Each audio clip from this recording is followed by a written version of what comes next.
Okay, well, welcome to the Church of the Advent, and welcome to this CAGO study session in which, and if there's any questions, if Fred comes and wants to discuss the service playing, we can do that a little bit because there is a lot of overlapping material. So hopefully he'll make it depending on the cold. And welcome to this office. I'm sitting here at this NOAC organ, which actually belongs to Caitlin Emerson. It's her personal organ that has lived here since she used to be the assistant here, but she has nowhere to put it at the moment, so it's stayed here all these years. So it's just a little practice machine that has the 8-foot stop is permanently on up here on the upper manual. You really can't call it a swell because there's no swell box, so it's the upper manual fluty type of thing. And then down here we have the lower manual fluty kind of a thing, and then we have a 4-foot principal, which is somewhere. Well, not here. Must be that. So, but when you're sitting right here at the organ, this is all you really need to sing. It always seems so loud, and it's really handy to have another set of notes. And then in the pedal, I guess we have the 8-foot and the 4-foot as well. So it's really, I think it's really just maybe 3 ranks or 2.5 ranks, something like that. So today we are here to discuss the colleague exam. So I imagine everybody here is going to go for it and take it in May. The first thing you need to know is that the deadline is coming up. It's March 1st is the deadline to apply. And also the date is set. I believe it's May 15th. The service playing exam can be taken by appointment at any time, and they used to do that with the CHO as well, but now the date is set. And also new, actually, since I've been teaching these exams, new is that there's a very simple written portion of the test. So what I recommend we do is we'll talk through the order of the test and things, and then we can address, and I have some things I'm prepared to demonstrate for you, and then we can talk about any particular areas people have concerns with, and I can answer any questions about the test, because frankly strategy is a big part of passing these tests. It's not just learning the material, it's also strategizing, because everyone should recognize that not everybody is an expert at everything, and there's always going to be some things that you're better at and some things that I'm better at, and vice versa. So you want to show proficiency in all the areas, but you shouldn't feel that pressure that you're going to have to excel A+ with everything. As you may or may not know, on these tests, the passing grade is 70. And so in order to get 70, obviously you can't well, and let me clarify that. The passing grade is 70, but you have to pass every section by 50%. Which means that you've demonstrated proficiency in all the areas. But if you only got 50% on everything, then you would never reach a 70. And so that's how so that's why I say strategy is how that works. So let's talk through the colleague exam. I've printed out a copy for you. As you know, there's a recorded portion which you play live, and there's a paperwork portion, which I'm imagining is you'll hear that's a red one. You probably want to use this, which you will send in. So you have your section 1, the playing portion. I'm realizing how tiny the print is on this. Section 1 is your organ repertoire. So you're going to choose one piece from Group A, Group B, or Group C. Group A is the Baroque music. It's mostly Bach and Buxtehude. Group B is the Romantic repertoire.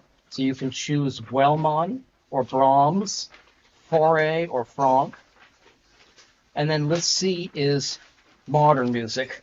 And they give you the option of the Lochlear, William Matthias, the processional, Flor Peters, or Rebecca Groom-Tevelde, who was a Boston person at one point. I think she was an NEC graduate back in the day. So anyway, you choose one from each.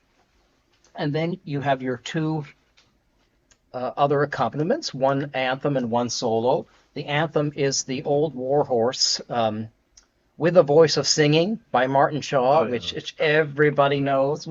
And then the vocal solo, in this case, is Calvin Hampton Magnificat from the Christmas Oratorio. That's a nice piece. I couldn't put my hand on my copy of that immediately. It's not terribly difficult. So all of that is to say that that's the first part, the playing portion. And it says this on the handout, but I think it's may seem redundant. But the point is that those two accompaniments are to be played on the organ. That's part of the test. We had some candidates in the past who somehow didn't understand that, and they played like a piano or a keyboard for the organ accompaniments. The whole test is to be taken on the organ. So just to make that really clear, even though they're written for especially the gift of love, that's written for the piano at piano. But the idea of that is that you show how you adapt it onto the organ. It's to be played on the organ. So I never would have thought that they would have to put that caveat in there, but they do, because someone misunderstood that. Then you have your hymn playing as well.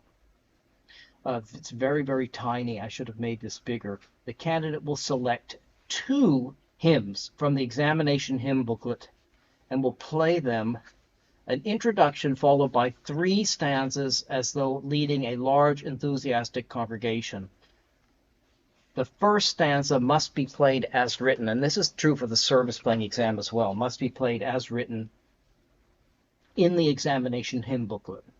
The use of pedals is required. Let's see. Use of pedals for at least 1 stanza is mandatory. Some contrast in the presentation of the 3 stanzas is expected, as is sensitivity to the text. The introduction and any alternate harmonizations may be original, may be selected from published material, or improvised. So let's take a minute to talk about the hymn playing for these exams. The examination hymn booklet, which I have here, will be sent to you as soon as you apply, and it now has everything is more complicated because of copyright and things, and so that they send it to you and it has a password, and so I've received this one. Having graded a lot of service playing and colleague exams, I think with the hymn playing, I've seen a few things that are red flags for me in hymn playing, and they tend to usually be the same kind of things that prevent people from passing the hymn playing. And that tends to be, one, that somebody plays an introduction in an attempt to be creative, but then ends up overshooting the mark so as that the introduction has nothing to do with either the melody, the tempo of the hymn, or something like that.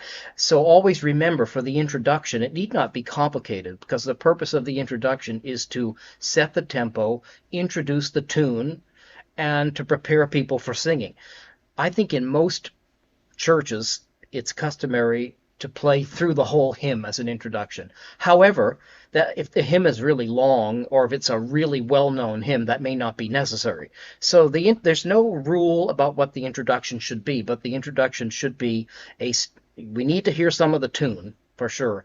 It needs to set the tempo of the hymn, and it doesn't need to be overly creative. I think don't attempt creativity unless you can do a straightforward hymn introduction, because straightforward and clear is always better, because hymn playing is, we're leading and shepherding people along. It's not about showing off, so that's that. Then they say the first verse must be played as printed. And that's another funny thing. It's amazing. Sometimes people will play the hymn, but they don't play the notes as they're written on the page. So the first thing you should know is that, yes, you should play the hymn exactly as printed here on this piece of paper. I'm looking here at Be Thou My Vision. I already know for the hymn tune Slain, even in our hymnal 1982, there are 2 versions and they're totally different. So there's 2 harmonizations, and both are good and both whatever. But for the test that you're taking, play this one that's written on the page. It's required that you play that at least for the first stanza. And then a word about the other material. You're going to play 3 stanzas for this test. So I would recommend that you play 2 stanzas exactly as written here.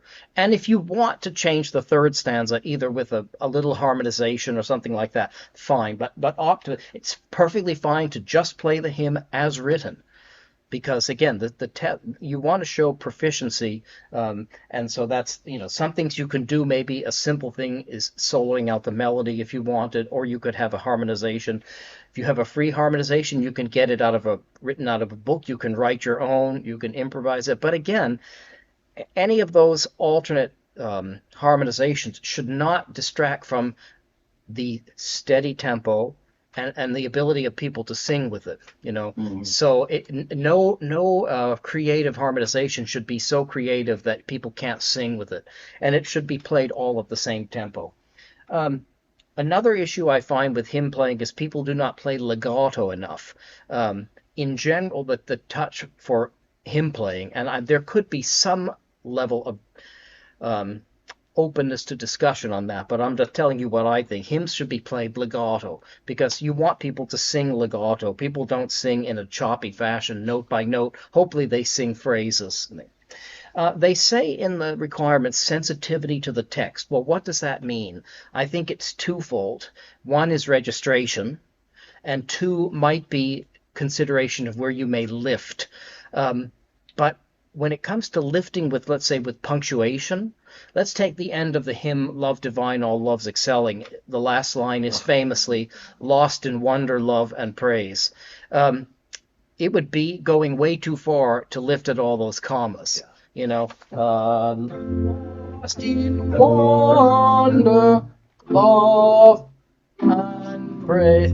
No, you would never do that. That's not sensitivity to the text. That's you know, that's it's too much, you know. So there may be some spots where you want to lift, you may want to bring things out. That's sensitivity to the text, but don't go too far with that. Certainly registration.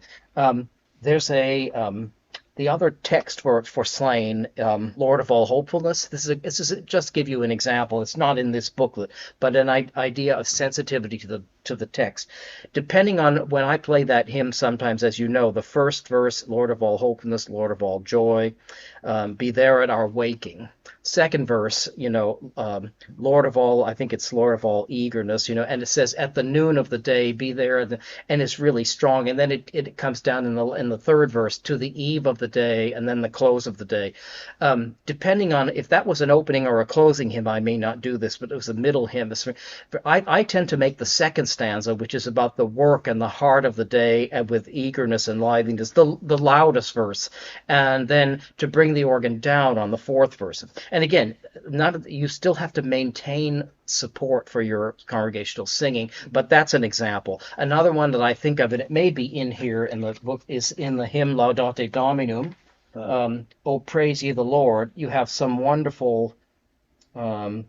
I thought Laudate Dominum was in here, but it may not be. You have that wonderful verse where it says, "Loud organs, His glory tell forth," and that's a spot where you may start the hymn, like at a medium dynamic, but then when it gets to loud organs, you might change the registration there, and it seems a little obvious. But if you do it in a tasteful way, it doesn't need to be full organ, but you could bring something on at that point. The hymn "Earth and All Stars." Is that in here? Yeah. That has so much in it that you can, Okay. But again, one has to be careful about overdoing things. If you're so creative that it's a distraction, then it's too much. And the most important thing about good hymn playing is play legato.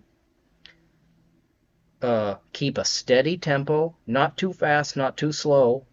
Breathe between the stanzas. This is a real issue. This is a real issue for people. If you don't breathe, people don't know when to come in. So, for example, getting back to Be Thou My Vision, at the end of your introduction, and I see this on a lot of tests, people do not breathe. I don't understand. No one told them to breathe.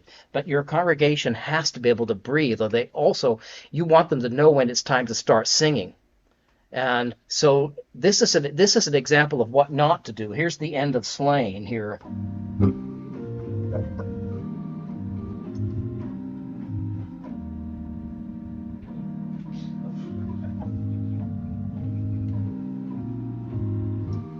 Terrible.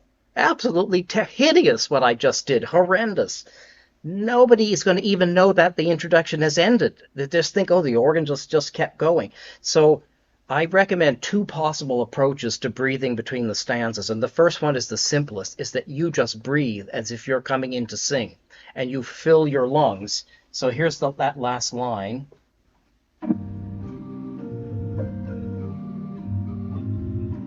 And I'm going to hold it till I'm ready, and then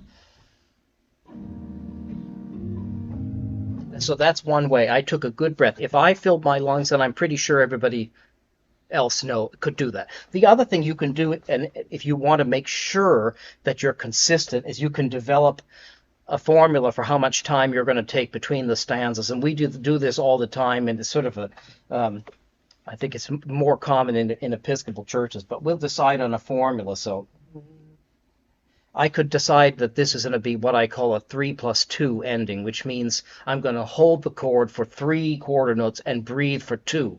It's not the only way to do it. And depending on the meter of the hymn and depending on how fast or how slow you're playing it, that you might change that. But let's try that. We'll do it 3+2. 3, 1, 2, 3, 1, 2. You know, the getting into a steady practice like that will allow it to be consistent, and the more consistent you play, the more that your congregation will know when to come. It'll encourage them a little bit. I played for a funeral at a local Protestant church, which shall not be named, and I knew that their organist did not breathe between the stanzas, because when I played the hymns, they always came in before I was ready, so that you knew that they were used to always just, leaping in. But I'll tell you what, after like 2 verses of the hymn, they adapted and they were right on with that. And so it's just interesting. It's a phenomenon. Sort of breathing between the stanzas, incredibly, incredibly important. So, Andrew, when you're grading the exam, yes, do you give more points if somebody is more creative? Not necessarily. Or do you just, if it's straightforward and that reliable? So reliability is your number one. Absolutely, okay. Absolutely. So it doesn't really matter if we were to go to the extra work of doing an alternate harmonization. I don't think you're going to get extra points unless if it's, put it this way, it's just to my former point that you may get points for creativity as long as it doesn't distract from the basics. Mm-hmm. So it could be, but what we're really looking for on the test is proficiency and solid, reliable. Like everything else is a bonus. So, for example, you'd think through the hymn playing, and I think it's 20 points. I think it's 1 out of 20. So I'm looking first of all for a good tempo, a breath between the stanzas, good tempo and a steady tempo, strong rhythm. And of course, rhythm and tempo are not exactly one and the same. Reliable rhythm and a steady tempo. For example, does somebody play the dotted rhythms accurately, or does the dot get cheated of value? Things like that. So rhythm versus tempo.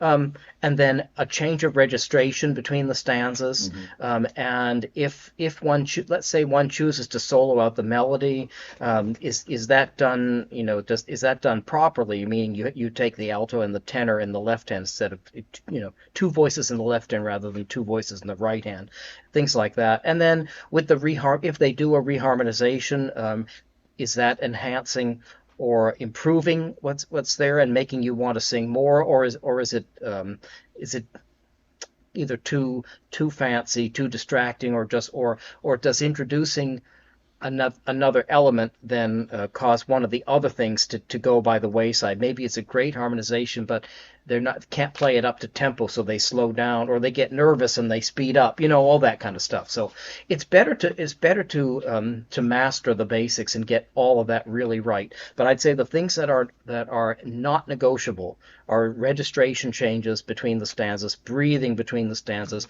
all the right notes and all the right rhythms.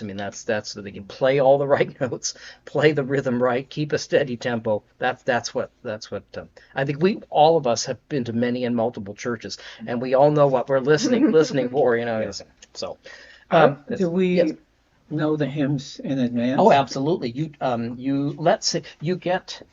So we can select 2. Yes, you choose your 2 hymns. So okay. In the here's the requirements here. Calling requirements.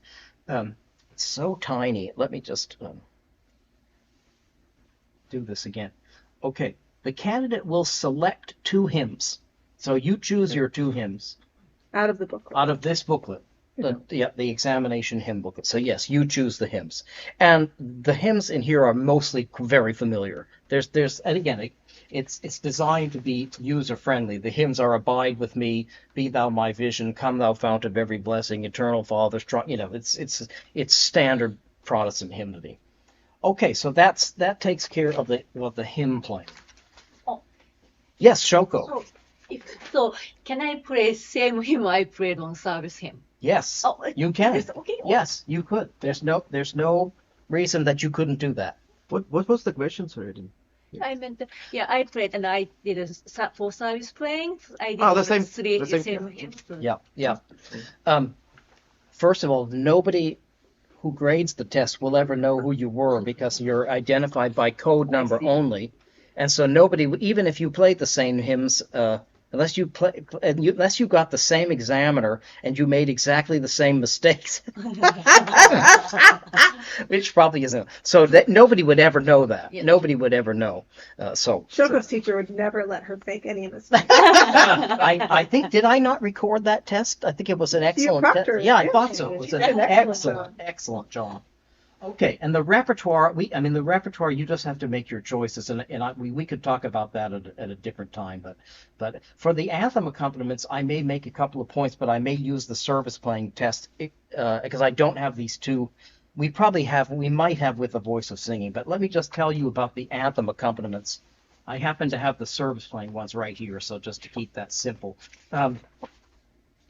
First of all, with anthem accompaniments for these tests, again, it seems to make most sense to say what are some of the things that I've seen that have not been successful. And one of these, and this has happened a lot, enough that that's why I feel I have to mention it. With the anthem accompaniments, both on service playing and colleague, one of the common errors people seem to make is that I'm not sure they understand the purpose of the test. And I have for the CAGO exam, by the way, I downloaded the CAGO exam study guide, which is excellent, and it tells you all these things, but I'm not sure people know about that.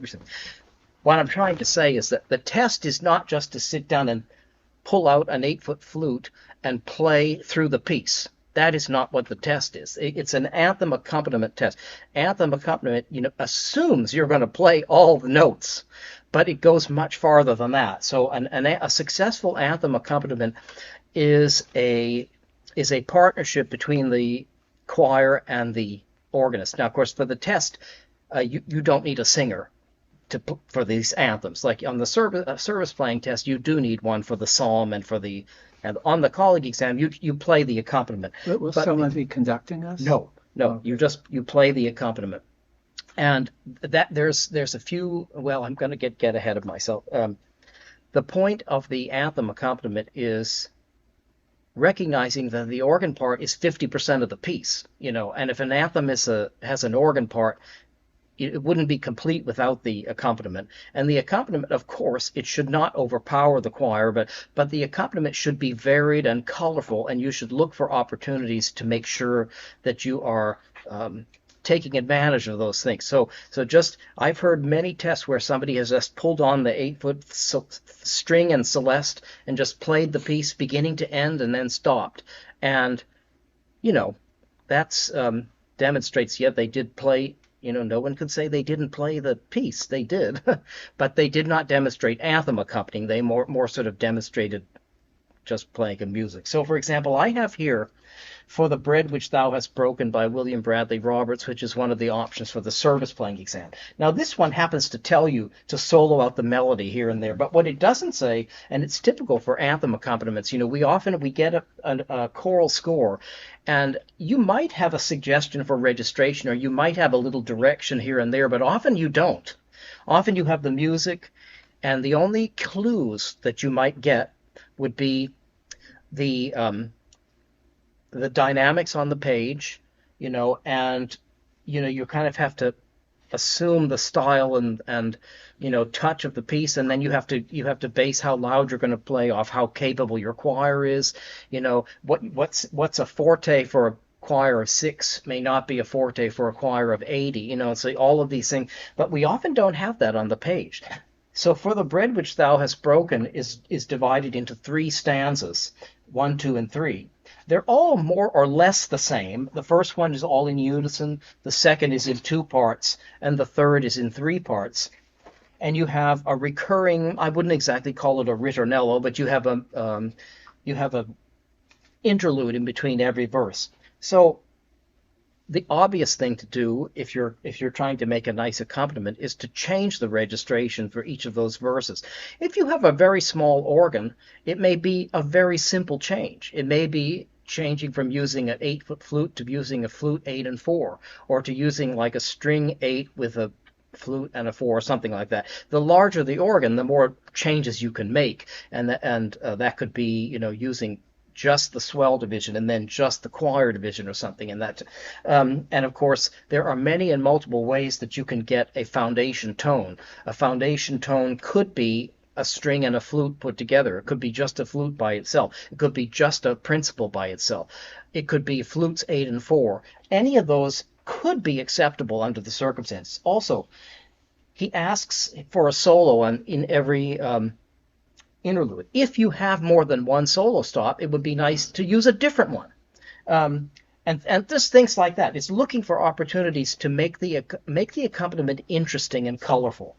So, and on this little 2-rank organ, I'm not able to do too much of that, but I would just say the touch is legato, unless otherwise marked, and that's true for pretty much all music from about 1890, going forward. That's the understood touch is going to be legato. So if no articulation marks are on the page, and if it doesn't say play detached, assume it's going to be played legato.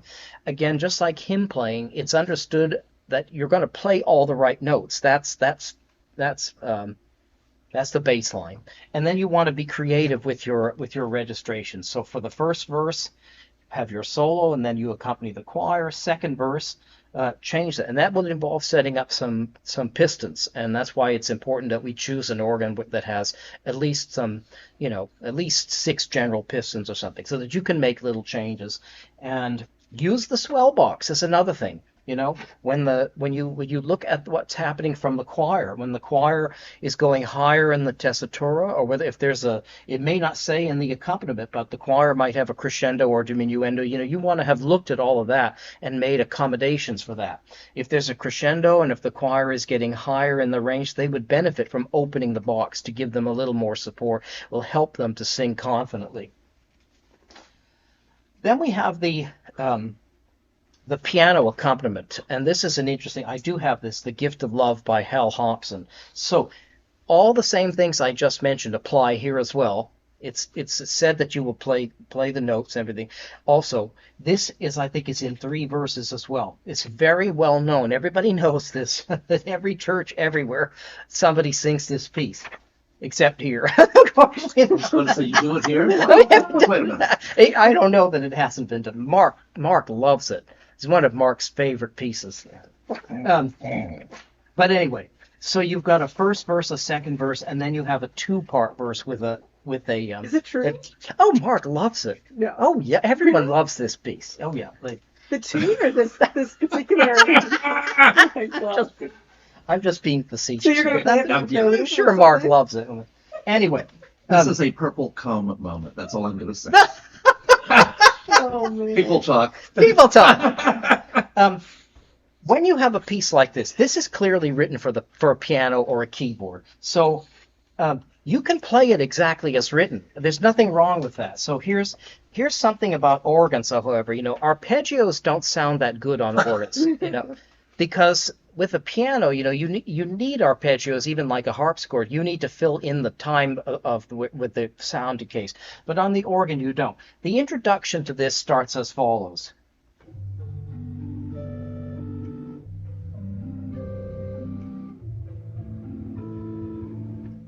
I think for the introduction, you kind of have to play that exactly as written, because people aren't going to know, what's going on. Question? What can we do? Yeah, I don't know what you could do, but there are a few things that you may not need to do. Once the singer comes in and the tempo is set and everything, then you may be able to eliminate some of that arpeggiation and just block the chords. So, for example, in the second full bar of the solo, this is what's written on the page.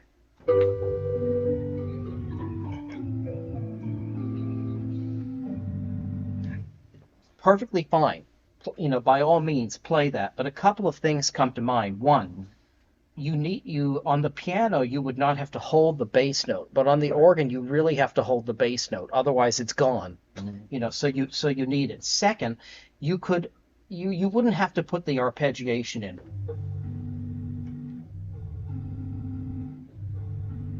You can, but on the organ it might sound better to keep the essential harmony, sustain the bass note in the pedal, and just block the chord. So instead of 1, 2, 3, just play. It sounds better on the organ.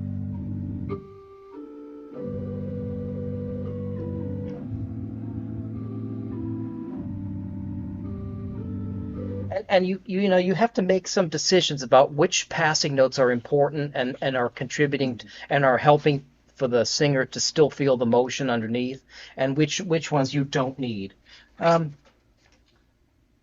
example, on page 2, there's a lot of moving notes, but I think you probably want those, but you may not need the arpeggiated things. Like on the second page, we have this.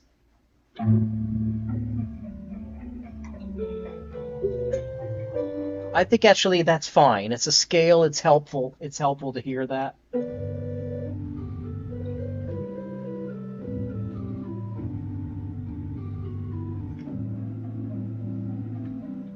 Now here, I don't know if I would play. I might just simplify it. And of course a retrogression, but that's what he wanted. Now the second verse is largely the same. However, you're going to have that interlude again. Nothing is said on the page, but when the first verse ends following that retrogression, you have now a cadence. This would be a beautiful time to think about soloing out the melody, just to make something different this time. So you finish up. Maybe if you have an oboe or clarinet or just a different flute.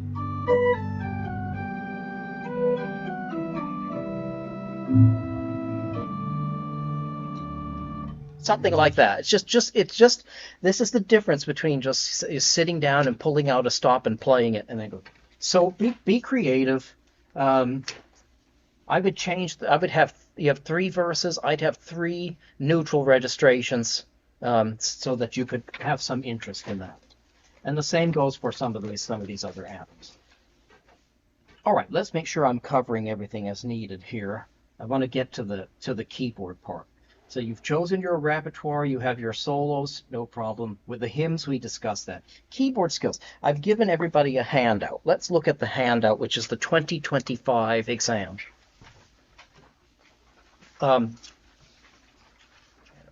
Jennifer, do you have the 2025 exam? If you don't, you can get it. You can download it just so you know. Okay. Can I just see yours, Daryl, for a second? If you want it, it's on the, you know where to get it? I think in the requirements page, there's documents. I think I saw you could. Good. Okay. Yeah, And for those who may be watching this later, I'll just say go to the AGO website, agohq.org, and click at the top under Education. And then you'll see the drop-down menu. Click on Certification, and that will take you to the certification page. There are a couple of paragraphs of introductory info before you scroll down to the application section, and it's not terribly clear, actually. I overlooked it a couple of times. Built into those paragraphs, you'll see several items bold and underlined, and one of them it says additional certification resources. Right there is tremendous amount of material, most of which I have printed out in this binder here. You want everything on that page. You want to click on the CAGO study guide, and you can print out, there's at least 10 years of old exams that you can then use for practice purposes. So that's where you get those, and very, very valuable. But some of the exams have changed. The CAGO is a little bit different, but there's still plenty. There's plenty of updated ones, as you can see here. So going to my next area here. And you'll also, by the way, you want to download the manual of procedure, which is a manual for all the exams, but it's on that same page. And you should read, here it is, AGO Manual of Procedure for Certification, and then turn to page 22 where the colleague exam starts. And again, you can reiterate a lot of what I'm saying here is spelled out very carefully on these pages, including what the examiners are listening for. So, for example, there it's yeah. And anyway, so moving on now to the CAGO exam. Here we go. What I want to do here is to help you through the practical section and show you how to do these three things. And this afternoon I actually went through and practiced them, so I would be able to demonstrate this. So for those who may be watching later, again, if you want to follow along, download the what is this? November 2020. Yeah, fall 2025 colleague exam from that page, and then you'll see what I'm doing there. Okay, so the first section in the keyboard skills C6 is the harmonization portion. And you have three choices, and for the next section, which includes the harmony, the transposition, and the improvisation, you have 30 minutes at a piano.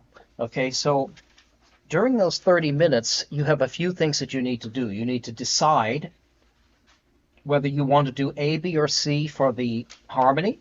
You need to decide on A, B, or C for the improvisation, and you need to work out your transposition. Now, the transposition is probably going to be something original. You don't play it in the original key, but you don't need to because you would have done that in your 30-minute preparation time. So I would recommend between now and when you take the test, you should already have decided what you think your best option is for C6 and C8. If you're most comfortable playing hymns, you probably want to do the first option. If you play a lot of chant, you probably want to take the second option. And what I think is the simplest option is the folk style melody, and I'll show you why in just a second. But you won't know what's going to be on the test until the day you get there, so you also want to build in that flexibility to change your mind, because you may want to change your mind, but you still kind of want to know ahead what you think you're going to do. And the same goes for the improvisation. For transposition, most people stress about this more than anything else. So what I tell people is, again, it's about the strategy. You have those 30 minutes. You want to be able to spend most of your time working on the transposition. So that's why I'm thinking you want to already have an idea of your A, B, and C, which one you think you're going to do, especially if you're a person who's nervous about transposition.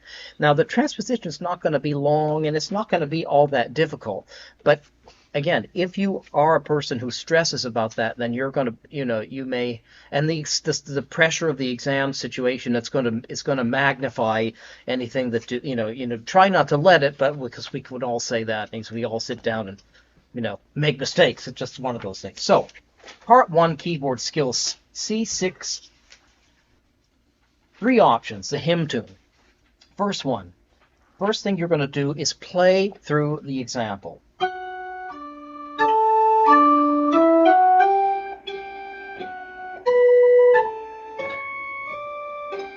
This is a familiar hymn, I think.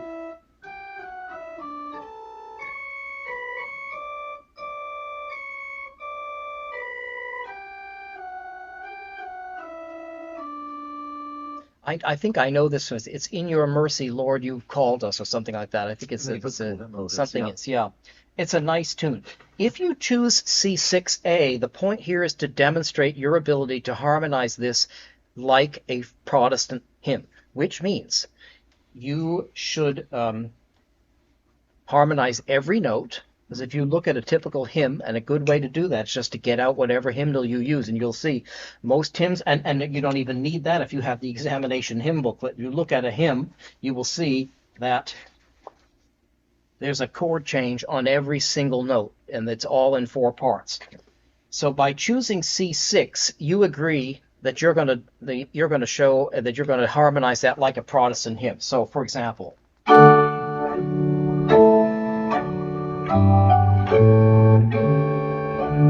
Okay, so if I did this,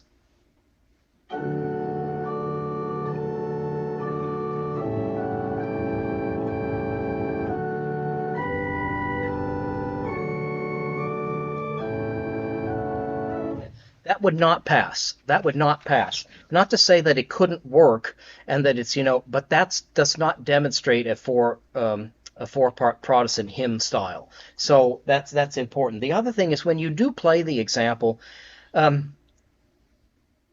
you should play it at a reasonable tempo, even though this is not testing your ability like, let's say, the sight reading or something, but you want it to sound intentional. So, don't play it really slow or really fast. But the other thing is, again, depending on how fast you play it, it could be in 2, it could be in 4. I think you want to err on the side of harmonizing every note. You could get away with it.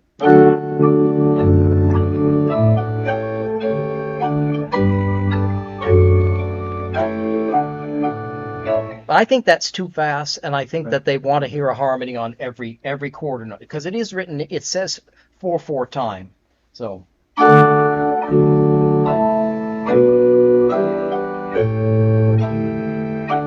something like that. It also gives you more time to think. Okay, example. Yes. But the requirements for the voice leading are the usual, like parallel fifths, fourths. Oh, absolutely. Yes. Very in the best. classical. And again, look at the examination hymn booklet, and you can learn so much from. And it's interesting. Most Protestant hymns are I say most. They're only in a handful of keys for the most part. Most hymns are in D, F, and G. When you think about it, most hymns. Some are maybe in D minor or E minor. Oh, you maybe have any good heavens B flat.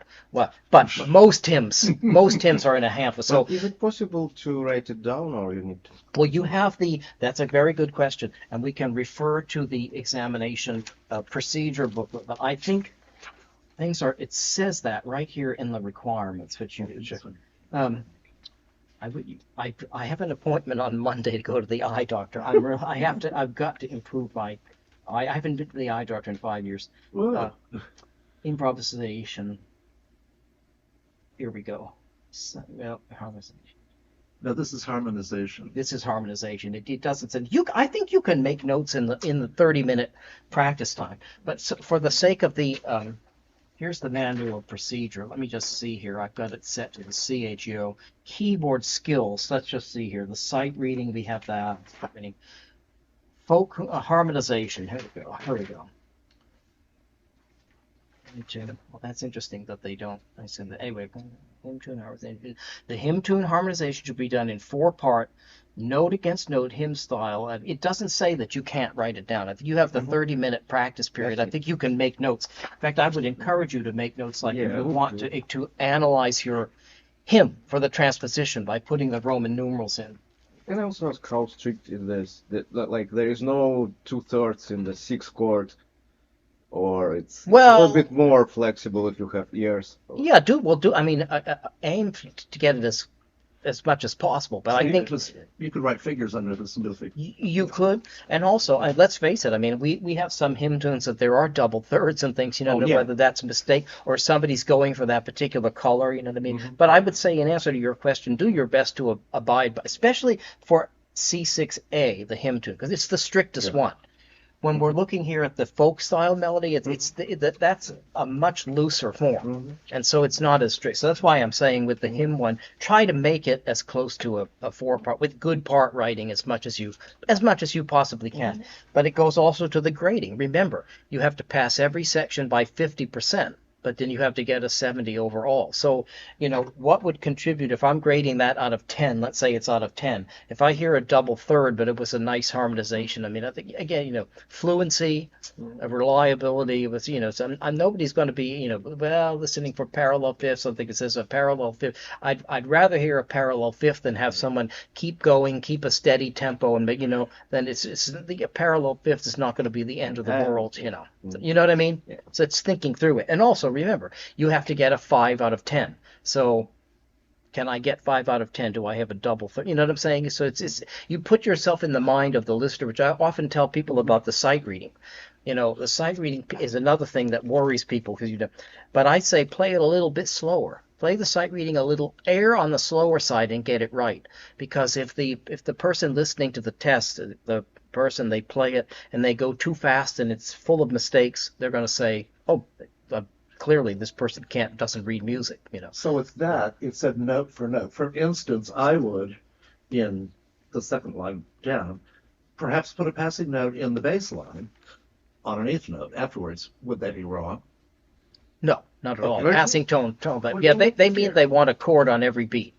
1, 2, 3, but yeah. Which is in the hymnal, actually. Oh, yeah. I know the bass part. Yeah, it should. Yeah. The simplest answer is to look at the hymn and make sure that what you're doing is like that. And then, Okay, and let's go on to B. Option B is to harmonize a chant. This again is a little bit. There are a few things to bear in mind. One is the mode that it's in, okay, and the other is to look at the cadence. This one is a Mixolydian mode. Get rid of that. So Mixolydian on F. I say that for two reasons. Okay, first of all, the mode is going to dictate the cadence, and if you want it to sound like it's in the mode, you should think about your cadence first. So the end of this example, well, okay, first thing, play the whole example.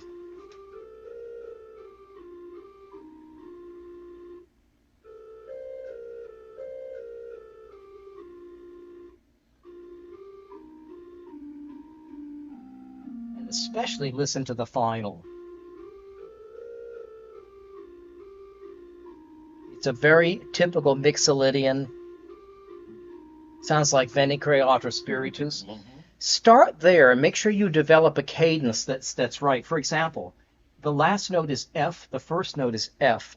The key signature, it says B flat, but this is not in B flat. This is Mixolydian on F, which means pretty much your last note or your last chord is going to be F. Otherwise, it's going to sound tonal and not modal, and that's one of the biggest mistakes that people make. So I'm going to play my last phrase. And it's those last 4 or 5 notes that I'm listening for, especially.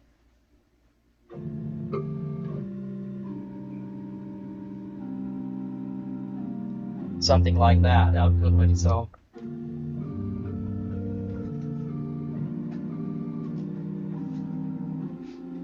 And at the open fifth is always a nice way to go in the chant style. If I were to harmonize that in B flat, it's not going to sound at all like so.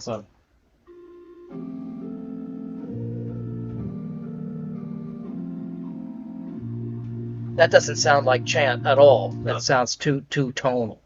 So that's the first thing. Look at your mode. Pay special attention to the final cadence and make sure that you decide where you're going to open, where you're going to land, and probably it's going to be the tonality of that final note, whatever your mode is. If you're in a Dorian mode, and your final cadence wants to highlight the Dorian mode, something like that. If you're in a Phrygian mode, that you want to bring out that kind of Arabian sound, right? Sorry.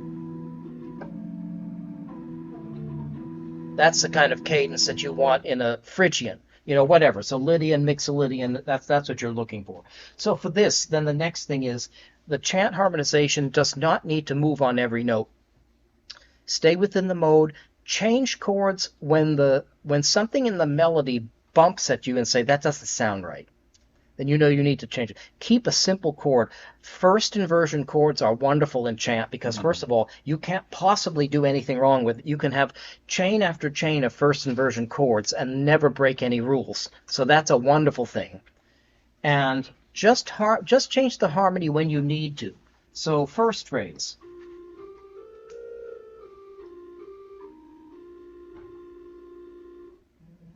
The first note seems like an anacrusis to me.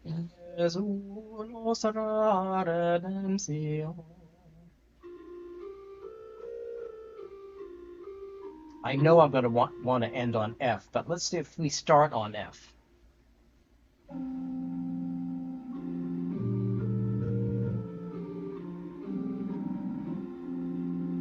So I only had a couple of chord changes. Next phrase.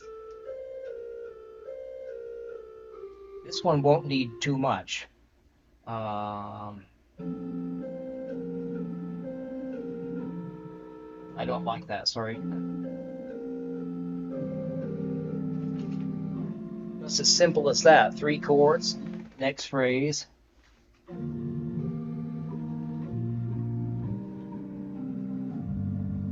then the last phrase.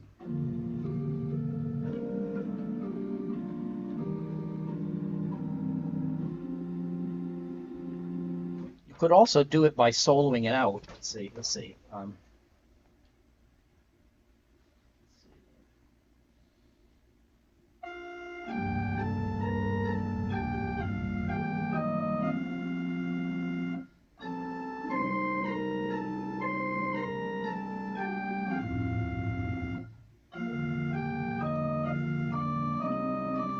is even better, I think.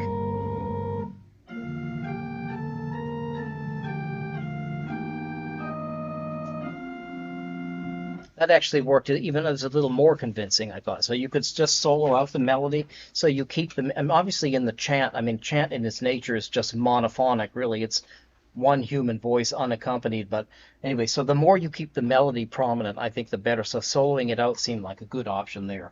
But just don't harmonize it in a tonal fashion, right?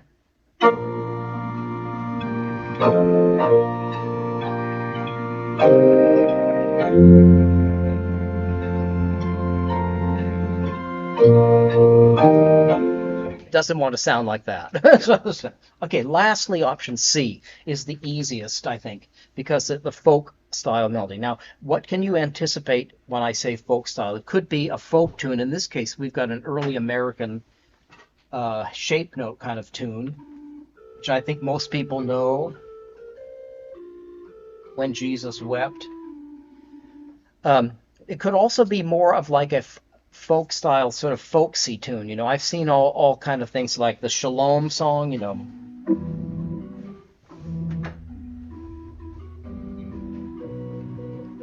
In this case, it's an early American hymn tune, so very straightforward. Again, play your example through. Now, people know this hymn. So you probably know with the shape notes, tends to be a rather sparse harmony.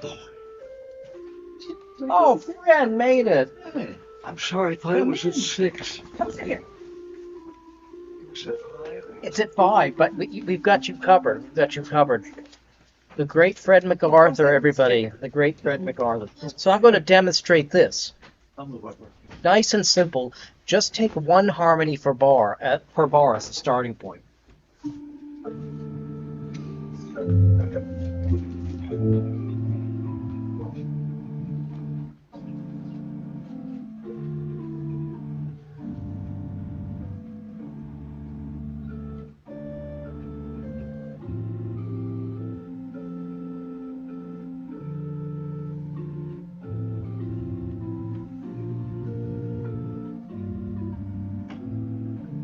But it's very, very simple and straightforward. It needs to be nothing more than that. You don't have to worry about breaking too many rules. You could harmonize this in any number of ways.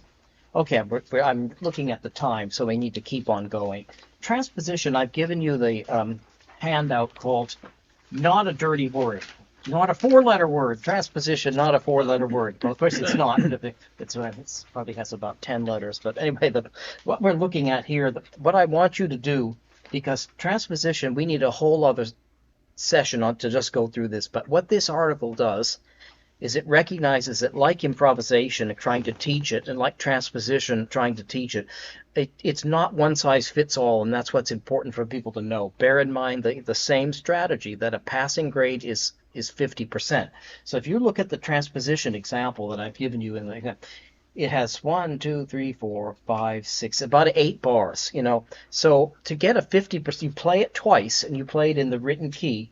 To pass by 50% is not that difficult. That's one thing. If it helps you to relax a little bit, realizing that it's not that difficult to pass it by 50%. If transposition is your issue that you're weak on, and you say, I know I can get it by 50%, and then you know you can get your improv or your harmony like 80%, then you're going to be fine. Don't let it stress you out.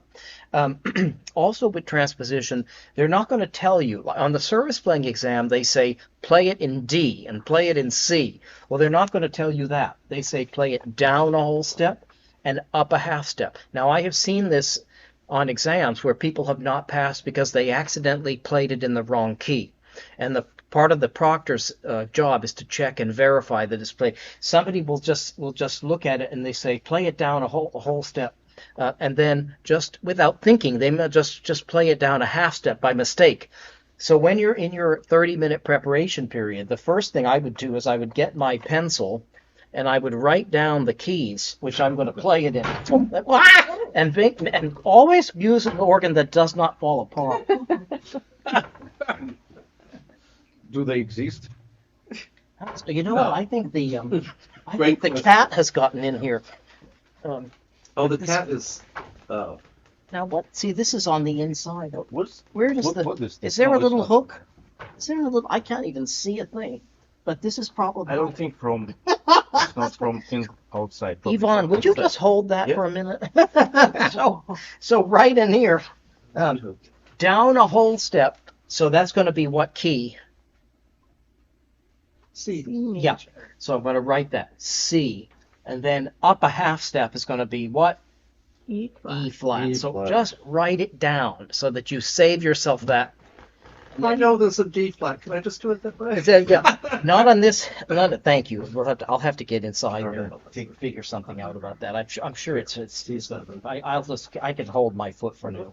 Okay, so in your 30 minutes, allow most of your time to do this and just look through it. I recommend, first of all, read the article. There's a lot of different ways that works for different people. For some, it's all in the ear. For some, it's visual. For some, it's in the analytical. I would recommend that you write in the harmony. This would be a 5-6 or 6-3 position, followed by a 1, followed by a 1-6, followed by a 4. It's like a 2-6 or a 4. This is either that could be a 2-6 or that could be like a 4 with an added, but whatever makes sense to you. And that chord, that's a sort of a 5. It's like a 5. It's like a 4-3 position of a dominant chord. But anyway, you have to call it something that works for you. And then a 1-6, a 5-6-5, a 1, a 5-6, another 1, and so you could you go through. You could write that all down because those are going to be the same in any key. So that's one thing. I would certainly make sure that I play the melody. And the other thing I would do is remember, what are the most important parts of any example? It's the bass and the melody. Right. So if for some reason in transposing this there's a problem, remember, you have to pass by 50%. If you leave out a note in the alto or the tenor, you might drop a point, but I don't think it would prevent you from passing by 50%. So just work on that. Okay, I want to go straight on to improvisation, and we're really making good progress. So these are the most important things. Improvisation C8. Again, choose A, B, or C. Here's how you do this. A and B are almost the same. A and B are almost the same. Biggest mistake, wandering aimlessly and making this take too long. It says here about 4 measure phrases. This should take about 30 seconds to do this. It's meant to be a mechanical demonstration of your ability to work on the keyboard. It doesn't have to be artistic. It doesn't have to be fancy. So looking at letter A, it says here, improvise 2 clearly defined phrases, each about 4 measures long. Now, 4 measures. I recommend you choose a meter in your head. Just decide. Okay, I think I'm going to do it in 3, or I'm going to do it in 4, right? So that you can keep track. Because otherwise, again, the big problem for people is aimless wandering. And that is very frustrating. So, first phrase, begin in E flat, go to F minor, then go from F minor to B flat major. So this is how you want to do this. I'm just going to be your roadmap. First of all, I did this afternoon. I wrote my little map. Your battery is running low. You will Thank you. You will have a problem with your battery. Although Kathy's battery seems to be endlessly It's in full of your endless energy. Oh, my battery. Your battery. Oh. Very annoying. You know what we're going to do for now? Just take this off. Would you just put this over there? I'll deal with it later. Good. Jonathan's coming tomorrow morning. I'll get him to look at it. Thank you. There's no cats allowed. Okay. So, I'm going to choose a meter of 4. They want me to start in E flat, and I've written out my chords. I've identified my common tones. E flat to F minor, there's plenty of common tones. E flat and F minor, there's plenty of common notes between them. And I've just written down a little roadmap of what chords I'm going to make. So if you're starting in E flat, this is what you do. Establish the key by playing 1, 4, 5, 1. Identify your common chords, use them to get to the new key, which basically means you need to use the leading tone. The leading tone for F minor is going to be E, and then you need to make a cadence in F minor with 1, 4, 5, 1. That's all you need to do. So first key, 1, 4, 5, 1. 2, 3, 4 chords to get to the new key, and then make a cadence in the new key. So I chose for E flat, and so I chose the meter of 4. And there's nothing but these chords. So what I do may be even fancier than you need. So here's and I'm counting to myself, so I try to keep it to a reasonable length. 1, 2, 3, 4. 1, 2, 3, 4. That's 2 measures, and that what I did there is establish E flat. So I got there. Then I'm going to do 1, 2, 3, 4. 2, 3, 4. There's my leading tone. Now new key. 1, 2, 3, 4. 1, 2, 3, 4. As simple as that. Now I'll play it without talking. So.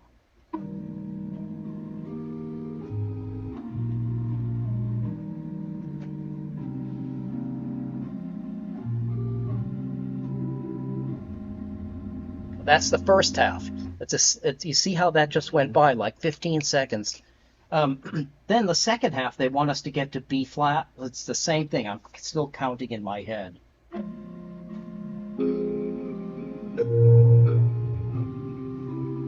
Leading tone. Cadence in the new key. That's it.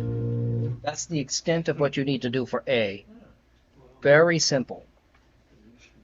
Letter B. Yes. Dude, did you just use F major as a dominant right after F minor? Just F minor, F major as a dominant, and B. I did this. I wrote everything down. So I went from now I'm in C to F, and then to B flat. Yeah. You raise the third, yeah, and that makes it easier. Letter B is basically the same, but they give you this motive, and that means you have to use the motive. This is something that sometimes people don't. So what I think is important to do is to transpose the motive. So it's the same idea. Improvise a short piece, they say. It's the same as A. It's all it is. It's a keyboard exercise, but you have to make sure you use the melody. Here it is.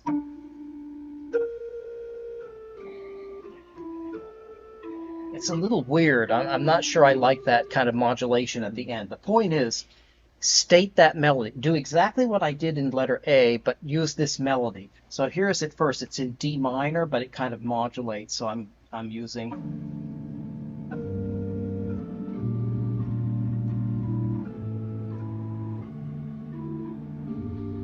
Okay.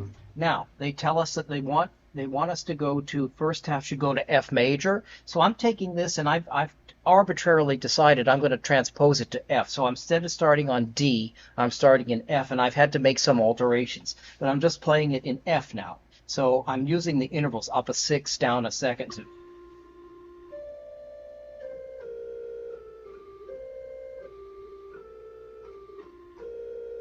So that takes us there. So in the second phrase,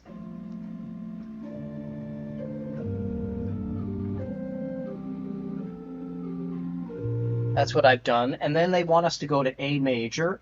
So I've done the same thing. I've just transposed it. Let's see if I can get this. So what I'm going to do here is the same exact thing. And each time I'm going to make sure I state that melody, that the melody is heard. So here's the first one.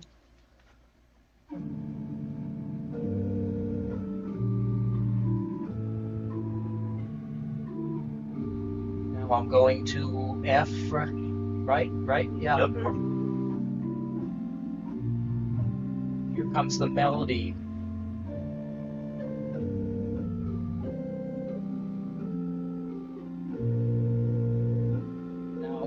go to A major.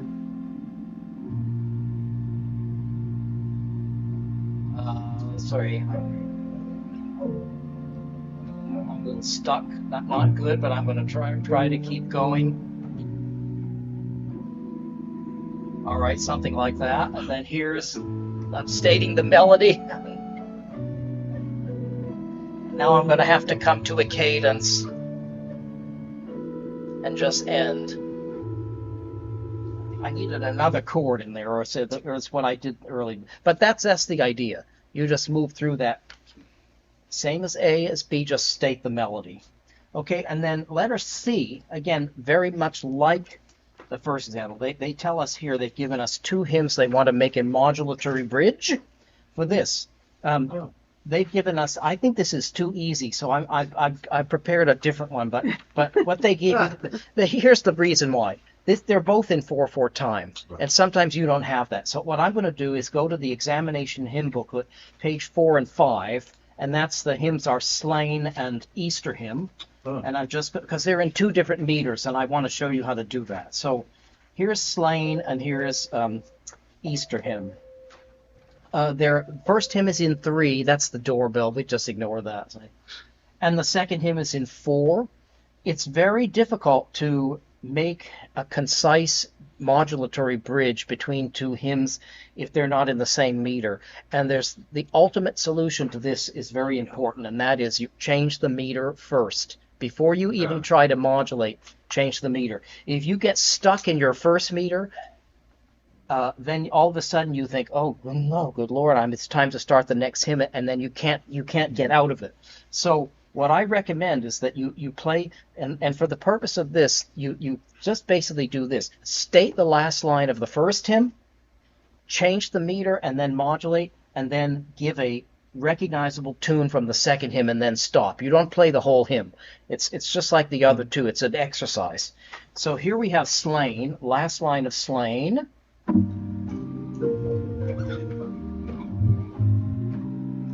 So there's that. And then what I think I want to do when I get to Easter hymn, I want people to hear,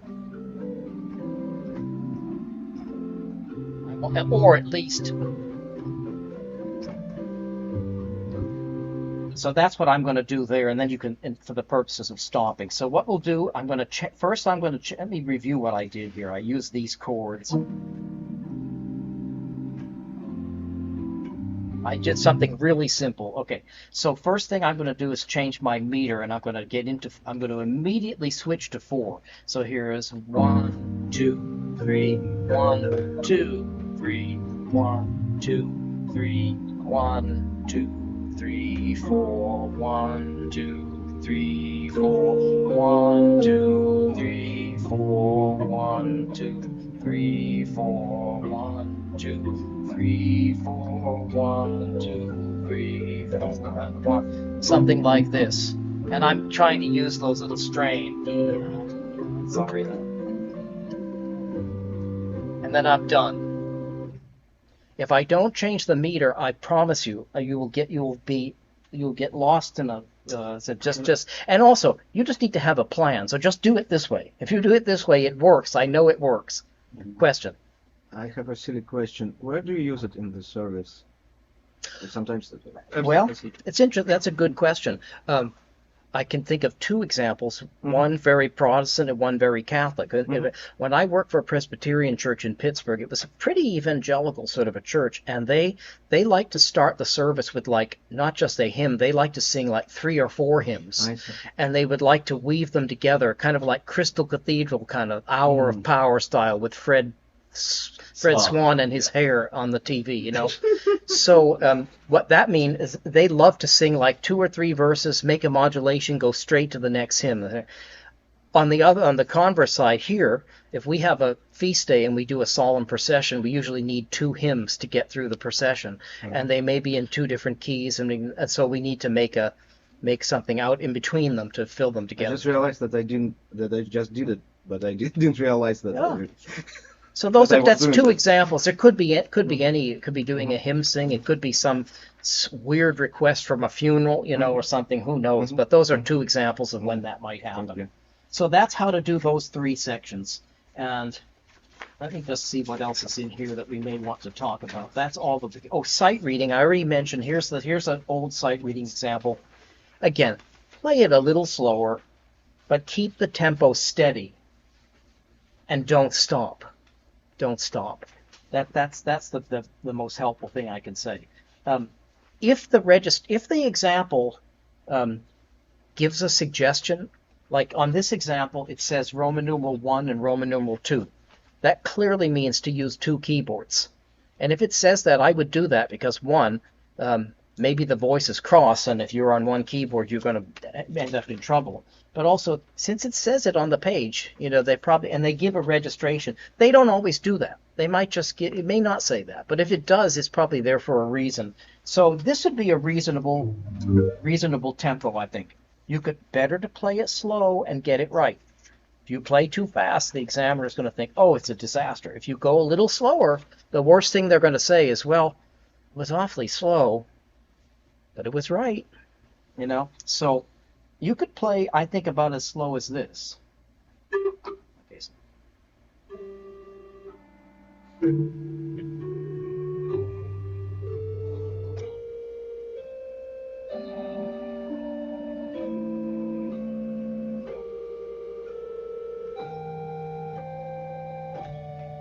I think that's cautious. It's not, it still is moving, but if you start, that's not good. It's not going to work. It's just better to go slow and get it right. So, and don't stop. Don't stop. That's why it's also important. The paperwork stuff, I was looking through this earlier. It's very basic. And not only is the paperwork section, there are several years of exams, there's the solution booklet that goes with it as well. And I printed that all out. It's simple stuff. The ear test, they're only asking you to fill in what's missing. So it's a matter of, they'll play an example to you 4 times, and there may be a tie missing. There may be a note that's played, and that what they give you a skeleton score. And in the skeleton score, it has these parts missing, and the examiner will play it, and then you have to write in what you heard, but it's not on the page. So it's very straightforward. I was looking for the example that. As you can see, looking here, like beat 2 is missing there. There's nothing on beat 2. So maybe, let's say it's a repeated C. Then you would just write in the missing C. It's very basic. I don't think we have that. We don't have that. Oh, you don't have it. Well, it's I'll just talk you through it. I didn't print out the entire section. We can find it online. You can get this online. It's all there. Can I ask if they play it 1 time or 4 times. 4 times? They're going to play it 4 times. Oh, okay. So it's the questions are very basic. And is it possible to write during the Oh yeah. playing? Oh, you write the whole time. Yep, and they give you time at the end. Oral perception, it's very simple. They're asking you to identify, a deceptive cadence. If you hear it, a half cadence, they want you to, it's very straightforward. And they ask a couple of questions. What registration is used? So if you listen and they play, and you hear,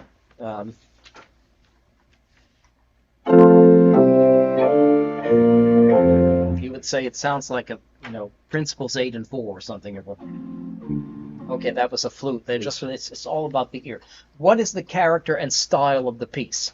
They're going to play you a simple little example. So if they play,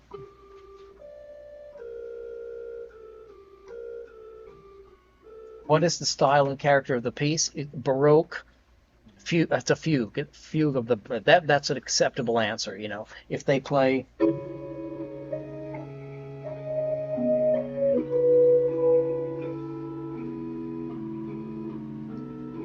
Okay, romantic period, to be on this Franck example, but very simple answers. They ask you some fugue questions, and here are the questions. What is the key?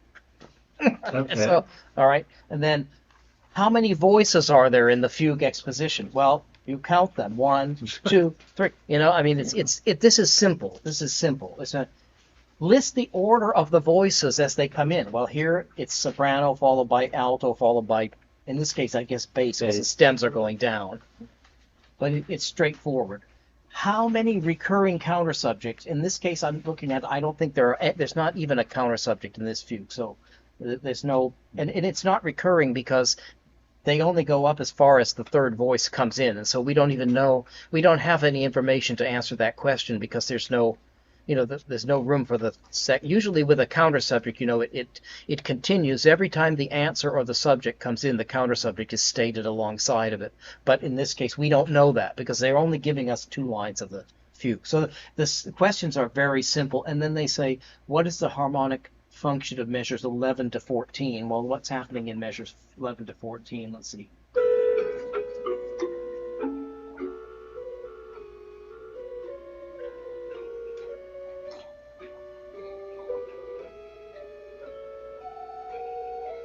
I would say that the answer to that is that they're bringing you back to the tonic. They're bringing you back to the tonic because the answer is always in the dominant. So they've gone from the dominant. So then in 11 to 14, it's a modulation, chromatic modulation, back to the tonic. Intermediate would be wrong. Say it again. If I would say intermediate, That's would the it be question. wrong? Because it was my first. What is the harmonic function of measures? Harmonic. Sorry.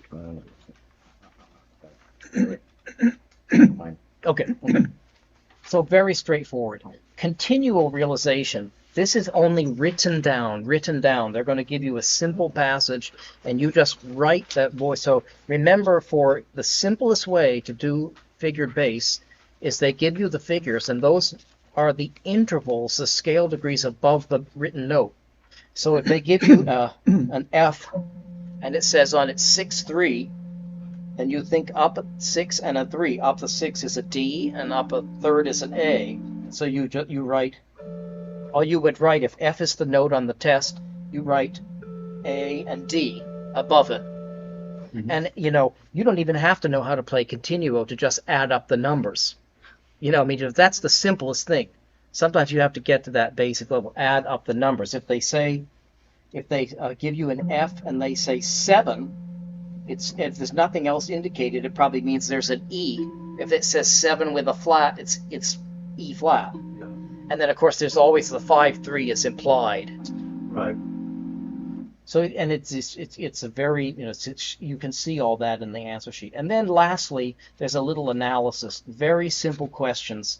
Using capital letters, chart the basic harmonic structure, identifying main sections, and using measure numbers. A very short example. So you might, here's the example here. So this is some kind of an allegro.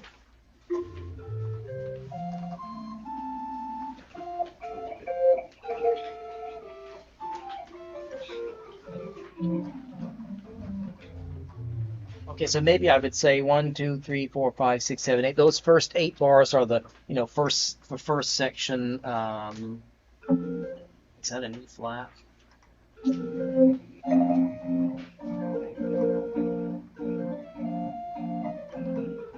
So you just chart the sections and write the answers. It's very, and I think there's quite a bit of freedom in there as to what a good answer would be. And they ask you give a detailed analysis of measures 18 to 25, just using Roman numerals. Examine the score and identify the overall form of the piece. What is the form? Binary, ternary, sonata, could be rondo, it could be a minuet and trio or something, but it's not going to be something complicated because this is fairly basic. Cite examples of conjunct and disjunct motion. That's fairly straightforward. Identify a chord in measure 52, beat 1. Measure 52. In this case, let's see. So it's going to be.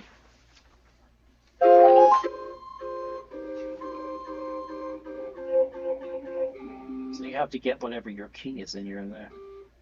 Okay, so this. Okay, so now they're in F minor. So that would be a minor 1.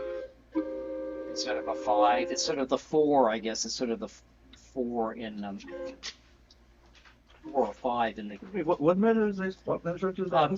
52, I think you said. 52. Do you have that score?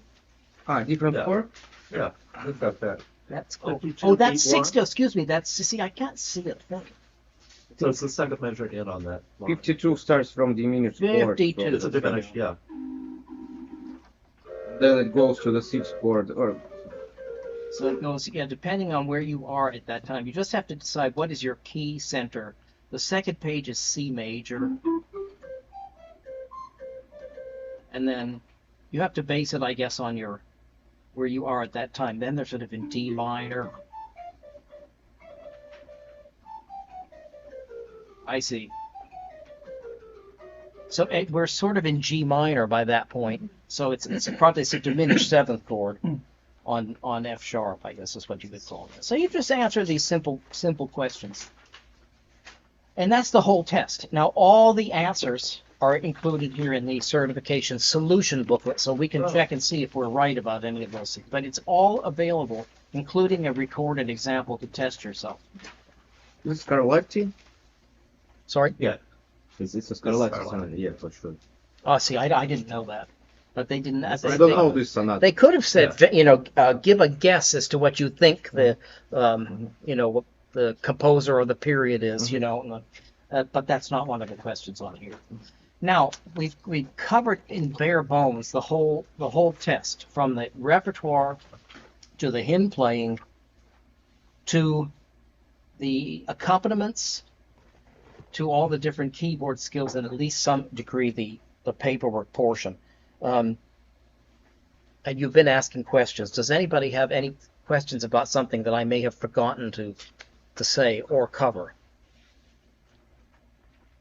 So we get practice time on the organ? Yes, you get 3 hours of practice time on your assigned organ. And this is recorded. Yes, it's in fact. Yeah, and all of the fine details are in the of how everything is done is in the manual of procedure. So I recommend you download the manual of procedure, and it tells you all of these things, including the recorded portion. For example, there's no speaking. You're identified only by a code number. You must not say a word on the you shouldn't even be identified by voice or by gender, anything like that. So, and the test moves right along. You just to do step 1 and then go on to step 2, and and your proctor talks you through all of it. Yes, there's an announcement sheet, and the announcement sheet is, gives exactly what the proctor is supposed to say. So you can even read through that so you know exactly what is going to be said. But usually it starts with, this is the colleague exam for candidate ABC 1, 2, 3, Eric the half of E, and then there's a script. Yes, the first repertoire piece will be, J.S. Bach, etc. Then you play your piece. And, the candidate will play the accompaniment to the choral work with the voice of singing by Martin Shaw, and then you play it. It's as straightforward as that. It's just an announcement, play, stop, next announcement, play, and then stop. That's it. You just go. It goes in order. Just as outlined on the examination requirements. C1, C2, C3, etc. And it goes in that exact order. Are you the proctor? Are you the proctor? Well, we don't know. We don't necessarily know. I may well be, unless I have prepared any of the candidates for the test, in which case I could not be the proctor. So you can't have any kind of a conflict of interest like that. So, and we have a few other volunteers. Thank goodness we have some people set up to do things. But May 15th will be the test day. Now, where is it, or there are different locations? To be determined. Okay. We preset the Yes. list. Oh, good. Yep. Good. Oh, yeah. Yep. Oh, we make sure you have plenty of memory levels to do that. Well, Andrew, this was awesome. Any other questions? So I also just want to say that Andrew and I recorded 10 or 12 videos, which like reels, which we've put out on social media, with some of little helpful hints, some of which he covered today, and also some other things. And then David Von Baron and I did one.